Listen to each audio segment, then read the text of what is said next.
স্বাগত একাত্তরের খেলাযোগে আপনাদের সাথে আছি আমি ফাহিম রহমান। বাংলাদেশের মিডফিল্ড এখন সাউথ এশিয়ার সেরা। জাতীয় ফুটবল দলের হেড কোচ হাভিয়ার কাবরেরা নিজেই বলেছেন সেই কথা। হামজা, শমিত, ফাহমিদুলকে নিয়ে ২৬ সদস্যের প্রাথমিক দল দিয়েছে বাফুফে। দীর্ঘদিন পর দলে ফিরেছেন ফরওয়ার্ড সুমন রেজা। অর্ণবাপীর রিপোর্ট। ফুটবল এখন আর শুধু খেলা নয়, হয়ে উঠেছে আবেগের জায়গা। আর সেই আবেগের নতুন জোয়ার এনেছেন হামজা চৌধুরী, শমিত সোম আর ফাহমিদুলরা। ইতালির লিগে খেলা ফাহমিদুলের ঢাকায় পা রাখার মধ্য দিয়েই শুরু হয়েছে দিনের উন্মাদনা। ফুটবল এখন শহরের প্রতিটি কোণে, সমর্থকদের প্রতিটি শিরায়। জাতীয় দলের হেড কোচ হাভিয়ার কাবরেরা এই মুহূর্তে যেন সময়ের সঙ্গে দৌড়াচ্ছেন। যেই মাঠে তৈরি করতে চান সাফল্যের নতুন ইতিহাস, সেই জাতীয় স্টেডিয়ামের বর্তমান অবস্থা পর্যবেক্ষণ করে তিনি দিয়েছেন বেশ কিছু পরামর্শ। সবুজ ঘাসের সঙ্গে গড়ে তুলতে চান নিবিড় সম্পর্ক, খেলোয়াড়দের জন্য তৈরি করতে চান উপযোগী পরিবেশ। দুপুরে মাঠ পরিদর্শন করে বিকালেই করেন দল ঘোষণা। ফাহমিদুলকে নিয়ে নিজের অবস্থান করেছেন পরিষ্কার। সে একজন প্রতিশ্রুতিশীল খেলোয়াড় নিঃসন্দেহে, কিন্তু এমন সব প্রতিভাবান তরুণ খেলোয়াড়দের ক্ষেত্রে আমাদের ধৈর্য ধরতে হবে এবং ধাপে ধাপে এগোতে হবে। 10 জুন সিঙ্গাপুরের বিপক্ষে এশিয়ান কাপ বাছাই পর্বের ম্যাচের আগে 4 জুন ভুটানের বিপক্ষে প্রীতি ম্যাচ খেলবে বাংলাদেশ। এই দুই ম্যাচের জন্য 26 সদস্যের প্রাথমিক দল ঘোষণা করেছে বাফুফে। বাংলাদেশের জার্সিতে অভিষেক হয়ে গেছে হামজা চৌধুরীর। এবার অভিষেকের অপেক্ষায় শমিত সোম। ইতালি লিগে খেলা ফাহমিদুল ইসলামও আছেন স্কোয়াডে। বাংলাদেশের মিডফিল্ড এখন সাউথ এশিয়ার সেরা, মানতে নেই কোনো বাধা। নিঃসন্দেহে দক্ষিণ এশিয়ায় আমাদের মিডফিল্ড অন্যতম সেরা। হামজা, সামিতের মতো খেলোয়াড়রা অনেক গুণ সম্পন্ন। সামিতের মানিয়ে নিতে কিছু সময় লাগবে, কারণ সে কানাডা থেকে এসেছে, দীর্ঘ ভ্রমণ ও ভিন্ন আবহাওয়ার কারণে। অনেকদিন পর ফরওয়ার্ড সুমন রেজা ফিরেছেন জাতীয় দলে। স্কোয়াডে নতুন মুখ মোহামেডানের জাহিদ হাসান শান্ত। সবশেষ ভারতের বিপক্ষে খেলা 24 জনের স্কোয়াড থেকে বাদ পড়েছেন সোহেল রানা জুনিয়র, চন্দন রায় আর শাকিল হোসেন। আরেক প্রবাসী ফুটবলার কিউবা মিচেলকে কেন দলে রাখা সম্ভব হয়নি দিয়েছেন সেই ব্যাখ্যা। কিউবা মিচেলের বাংলাদেশের পাসপোর্ট পাওয়া এবং ফিফার ক্লিয়ারেন্স সহ বেশ কিছু বিষয়ে আনুষ্ঠানিকতা এখনো বাকি আছে, তাই টিম ম্যানেজমেন্টের সিদ্ধান্তেই প্রাথমিক স্কোয়াডে রাখা হয়নি। 30শে মে শুরু হচ্ছে জাতীয় দলের প্রস্তুতি ক্যাম্প, যেখান থেকে গড়ে উঠবে নতুন স্বপ্নের দল, গড়ে উঠবে দেশের ফুটবলের আগামী দিনের গল্প। এই দল শুধু 26 জন খেলোয়াড়ের নাম নয়, এটা 16 কোটির স্বপ্ন। যে স্বপ্নে লাল সবুজ ফিরে পেতে চায় হারানো গৌরব, ফিরে পেতে চায় এশিয়ার সম্মান। অর্ণবাপী, একাত্তর। বাংলাদেশ ফুটবলে হাইপ তুলে আগমন। সৌদি ক্যাম্পে 2 সপ্তাহ ট্রেনিং, এরপর সেখান থেকে বিদায়। মাঠে না নেমেও তারকাখ্যাতি পাওয়া ফাহমিদুল ইসলাম অবশেষে বাংলাদেশের মাটিতে। এশিয়ান কাপের বাছাইয়ে সিঙ্গাপুরের বিপক্ষে অংশ নিতে সকাল 8:30টায় ঢাকা এসছেন ইটালিয়ান লিগে খেলা এই ফুটবলার। বিমানবন্দর থেকে গেছেন টিম হোটেলে। ফাহমিদুলের আগমনের বিস্তারিত জানাচ্ছেন হাসান সজীব। ইতালির রোম থেকে ঢাকায় প্রায় 7,500 কিলোমিটার লম্বা জার্নি। তারপরেও ফাহমিদুল ইসলামের চোখে মুখে ছিল হাসি। বেশ চিলমুটে ছিলেন এই ফুটবলার। তাকে বরণ করে নিতে এয়ারপোর্টে উপস্থিত হয়েছিলেন সমর্থকেরা। তবে আফসোস, তাকে সেই ফুলটা দিতে পারেননি, কারণ ফাহমিদুল ইসলাম যখন এয়ারপোর্ট থেকে ঠিক বের হচ্ছিলেন, সমর্থকেরা গেট খুলে ভেতরে প্রবেশ করে।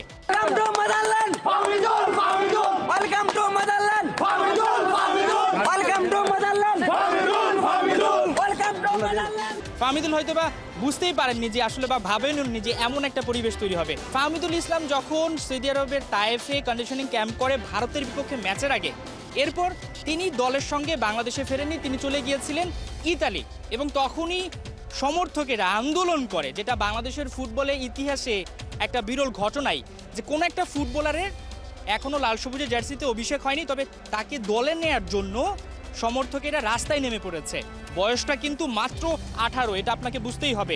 এবং হাভিয়ার কাবরেরা বলছিলেন যে তিনি আসলে এখনো জাতীয় দলের জন্য প্রস্তুত নন। তবে এই মতের সাথে একমত হতে পারেননি অনেকে।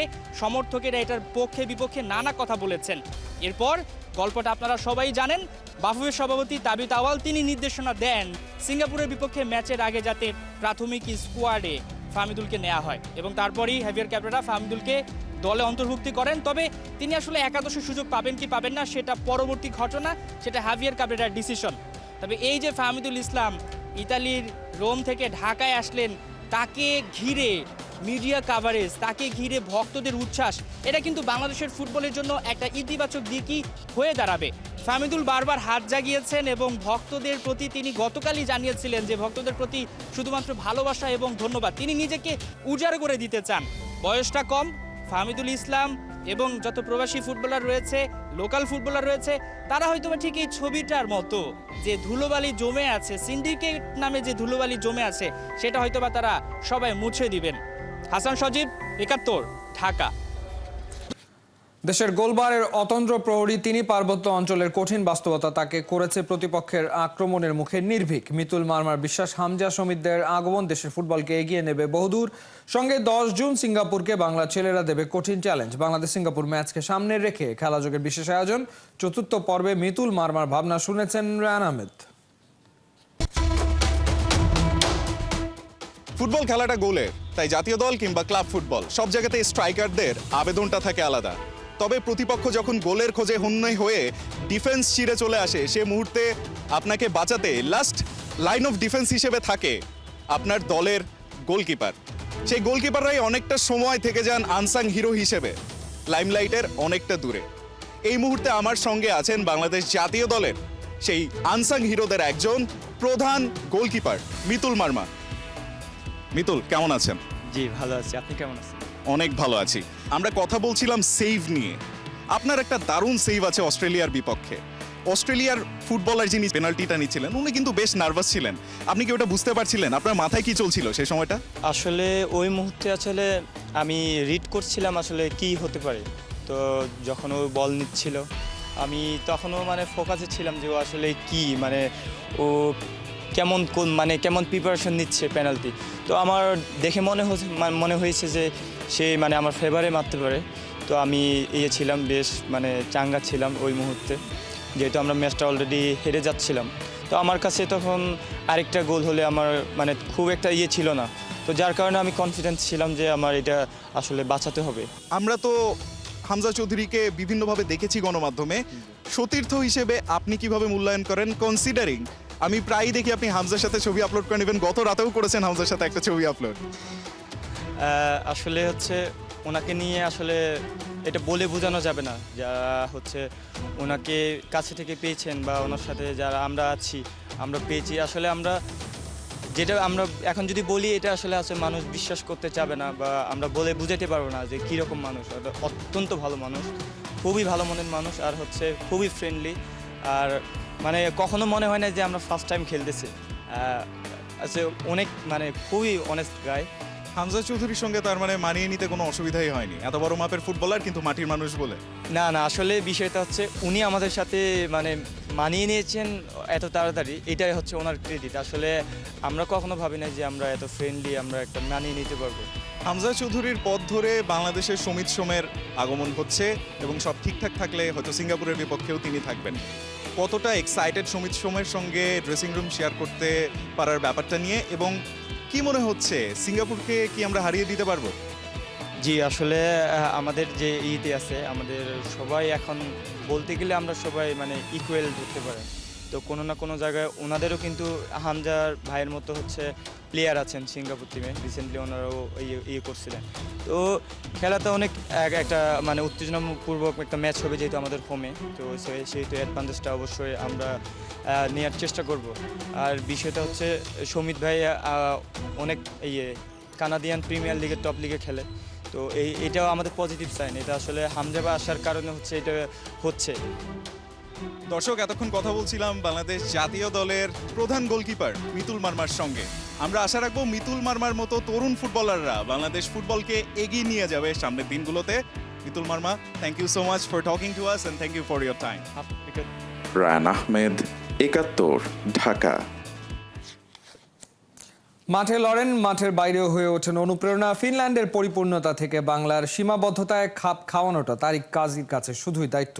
ওরা ফিরলে ফুটবলও ফেরে নিজের ছন্দে। তারিক কাজীর ভাবনা শুনেছেন অনবাপী।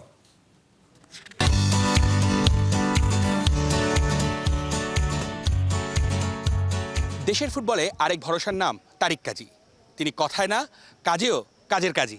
তার কাজটা মূলত প্রতিপক্ষের বিরুদ্ধে প্রতিরোধ গড়ে তোলার সাথে সাথে সেতু বন্ধনও। দেশের ফিনিশ ফুটবলে যে ফিনিশিং টাচ দিয়েছেন সেই কারণেই কিন্তু আরও অনেক প্রবাসী ফুটবলার উড়ে আসছেন বাংলাদেশে। তারিক, কীরকম কাটলো এই সিজনটা বসুন্ধরার হয়ে? ফ্র্যাঙ্কলি স্পিকিং, আমি সিজনের প্রথম লেগটা আমি আর্মিতে ছিলাম, তারপর আসার পরে আমার এক্সপেকটেশন নিজের কাছে অনেক হাই ছিল, কিন্তু আনফর্চুনেটলি আমি এটা ডেলিভার করতে পারলাম না। কোনটা বেশি প্রেশারের মনে হয়, বসুন্ধরার হয়ে ক্লাবের হয়ে পার্টিসিপেট করা নাকি ন্যাশনাল টিমের হয়ে পার্টিসিপেট করা? দুইটার ডিফারেন্স, মানে ডিফারেন্ট প্রেশার আছে। যখন আমরা ন্যাশনাল টিমের সাথে খেলি আমরা দেশের জন্য খেলতেছি, আর যখন আমি বসুন্ধরার সাথে খেলতেছি আমি আমার চাকরির নিয়ে খেলতেছি। So it is different kind of pressure. যখন দেশের ফুটবলে আসলেন তখন আর এখন পার্থক্যটা কিরকম? অনেক ডিফারেন্স আছে। এখন দেখেন এই মাঠ আছে না, এই মাঠ কিন্তু ছিল না যখন আমি প্রথম আসলাম। আমি মনে করতেছি দেশের ফুটবল আস্তে আস্তে উড়ে যাচ্ছে, আর I hope this will continue like this. আপনার দেখানো পথেই কিন্তু অনেকেই আবার বাংলাদেশে আসছে। সবশেষ হামজার সাথে আপনার পার্সোনালি ইন্টারেকশনটা কিরকম ছিল? কী ধরনের কমিউনিকেশন হয়েছে? টু বি অনেস্ট, যেভাবে আমরা কনভারসেশন করছি, it's like among friends. So I only have positive things to say about Hamza. Local ফুটবলারদেরকে মনে করা হচ্ছে প্রবাসী ফুটবলারদের প্রতিপক্ষ। No, for me, ever since I have come, everyone has supported me very well. Not only Hamza, there have lots of names like Fahmidul and Shamid Shom. Hamza can already bring that intensity on the pitch, and Fahmidul has a lot of potential for the future. I think surely if he keeps growing his development, he will bring a lot of love for the Bangladeshi fans. Shamid Shom, do you know about him? হ্যাঁ, আমি ওনার সাথে 1 বছর আগে ফোনে কথা বলছি। উনি আমার কাছ থেকে জিজ্ঞাসা করছে বাংলাদেশ কেমন, ন্যাশনাল টিম কেমন, এখানে সব কিছু কেমন চলে। So I know him sort of. ভারতের বিপক্ষে ওদের দেশের মাটিতে ড্র করেছি, ইটস ওকে। জিতলে কি আরও বেশি ভালো লাগতো? কোথায় আমাদের ভুলগুলো ছিল? জিতে তো অবশ্যই আরও ভালো লাগতো, কিন্তু দিস ইজ ফুটবল। আমি মনে করি আমরা অনেক ভালো পারফরমেন্স করেছি। নেক্সট ম্যাচ এগেইনস্ট সিঙ্গাপুর, কি মনে হচ্ছে? মানে আমি শুধু একটা অবজেক্ট নিয়ে মাঠে নামবো, আর এটা হলো জিতা, 3 পয়েন্ট নেওয়া। আর আমি আশা করি আমরা we can get the full stadium in the fully newly renovated national team stadium, and I hope we can create a good atmosphere, get a good team performance and get the 3 points. তারিকরা আসছেন, গতি পাচ্ছে দেশের football, আবার যেন craze ফিরে পেয়েছে, ফুটবলের সমর্থক বাড়ছে, সবাই খোঁজ খবর রাখছে। এই সবগুলোই কিন্তু এক একটা ভালো লক্ষণ, যেটা দেশের ফুটবলকে নিয়ে আগামীর প্রত্যাশা করা যায়, ভালো কিছু আশা করা যায়। অর্ণব বাপি, ৭১, ঢাকা। হামজা সৌমিত্রা চোখের সামনে ঘরের মাটিতে দাপিয়ে বেড়াবেন জাতীয় স্টেডিয়ামে, এমন সুযোগ মিস করতে চান না দর্শকরা। সবার আগ্রহ তুঙ্গে থাকায় টিকিট ছাড়া মাত্রই হয়েছে সোল্ড আউট। তবে টিকিট না পেয়ে হামজাদের ম্যাচের টিকিট জাল বা কালো বাজারি করলে বাফুফে গ্রহণ করবে শাস্তিমূলক ব্যবস্থা, জানা গেছে এমনটাই। এবার অনলাইন টিকিট হওয়ায় সেখানে থাকবে আইডি, নাম ও নম্বরের তথ্য। এসবে কোনো গড়মিল থাকলে যার নাম ও আইডি দিয়ে সেটি কেনা হয়েছে তার নামে করা হবে মামলা, এমনটাই জানিয়েছেন বাফুফের কম্পিটিশন কমিটির অন্যতম সদস্য তাজওয়ার আওয়াল। এছাড়া সিঙ্গাপুর ম্যাচের আগে এশিয়ান কাপ বাছাইয়ের প্রস্তুতির অংশ হিসেবে ভুটানের বিপক্ষে একটি ফ্রেন্ডলি ম্যাচ খেলবে বাংলাদেশ। শীঘ্রই সেই ম্যাচের টিকিট ছাড়ার ঘোষণাও দিয়েছে কম্পিটিশন কমিটির এই সদস্য।